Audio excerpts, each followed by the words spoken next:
चोच्या झाला लजा.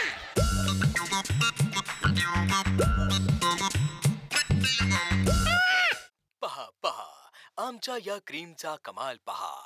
10 दिवसात तुम्ही गोरे व्हा. आई शपथ, हे काय चाललंय तरी काय? सकाळी सकाळी टीव्ही लावला की काय दिसतं? हे क्रीम लावा 10 दिवसात गोरे व्हा. हे ऑइल लावा सांधेदुखी पळवून लावा. त्या दुःखी कष्टी माणसं आपली स्टोरी सांगतात. मी आधी वेस्ट इंडिजच्या माणसांहून काळा होतो. लहान मुलं मला पाहून पळायची, लोक मला पाहून घाबरायची, पण आता पहा मी किती खुश आहे.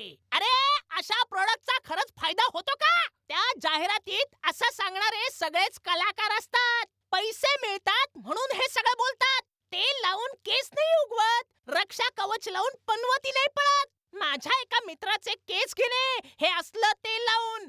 एका आजीची सांधेदुखी तर गेलीच नाही, सोबत डोकेदुखी सुद्धा सुरू झाली.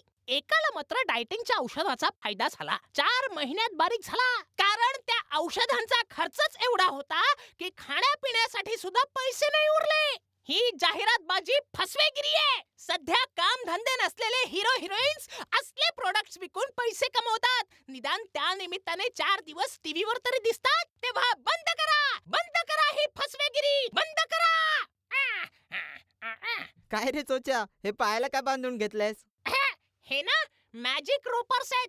ह्याने उंची वाढते. काय रे चोच्या, म्हणजे तू पण